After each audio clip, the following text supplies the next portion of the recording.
Hello guys, welcome my new blog.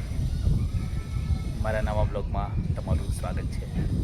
આજે મારો first blog છે, તો બ્લોગની શરૂઆત કરતાં પહેલાં તમને મારો પરિચય આપી દઉં. મારું નામ છે પ્રકાશ રોહિત.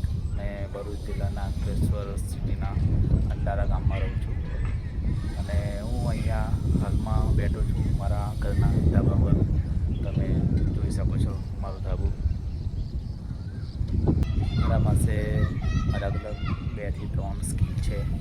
મારો મેઇન તો એમ તો છે જોબ, પણ સાથે સાથે હું પાર્ટ ટાઈમ મોબાઈલ રિપેરિંગ બી કરું છું અને બીજી ઇલેક્ટ્રોનિક્સમાં બી મને વધારે શોખ છે અને અમુક ઇલેક્ટ્રોનિક્સ આઇટમનો બી રિપેરિંગનો મને વધારે અનુભવ છે. તો નવા આઈડિયા, નવું મારા બ્લોગમાં તમને જોવા મળશે. મારા બ્લોગમાં તમને દર તહેવારો પર, દિવાળી છે, અલગ અલગ તહેવારો પર તમને નવા ઇલેક્ટ્રોનિક્સ પ્રોજેક્ટ્સ જોવા મળશે. નવા પ્રોજેક્ટ બનાવું છું, તમને એ બી બતાવીશ. હાલમાં તો મારો પ્લાનિંગ છે બ્લોગ બનાવવાનો, શૂટિંગ બ્લોગ. કોઈ જગ્યાએ જઈ હતી તમને બતાવીશ, એરિયા બતાવીશ, અલગ અલગ જગ્યાઓ બતાવીશ.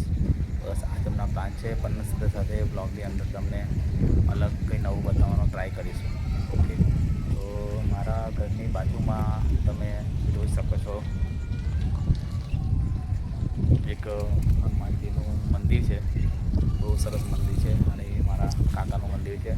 ત્યાં ડેલી 7 વાગે આરતી થાય છે અને બહુ તો મારા કાકાનું મંદિર છે ત્યાં તમે જોઈ શકો છો.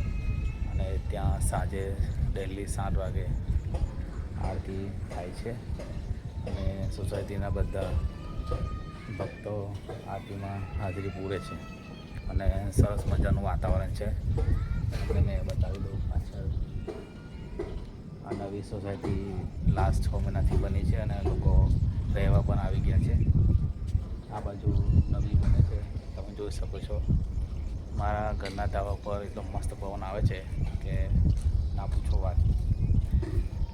જો છોકરો ધાબા પર રમે છે અને ત્યાં પેલી છોકરી પણ ધાબા પર સંતાકુકડી રમતા એવું લાગે છે, બરાબર. તો અહીંયાથી મારા ઘરના ધાબાની સામેથી કોઈ સોસાયટી નથી, હજુ ત્યાં બને છે. તો મસ્ત પવન આવે છે અને મસ્ત મજા આવે છે અહીંયા પવનનો લાવો લેવાની. ધાબા પર ચડ્યા પછી સરસ વાતાવરણ લાગે છે. તો બ્લોગ અમારો પહેલો બ્લોગ છે, તો મારો તમને પરિચય બી આપી દીધો છે. તો હું આ બ્લોગને અહીંયા આગળ પૂરો કરીશ અને હવે નવા બ્લોગમાં આપણે મળીશું. મારા બ્લોગને અહીંયા આગળ હું પૂરો કરું છું. આપણે મળીશું નવા વિડીયોમાં. ત્યાં સુધીને જય શ્રી રામ.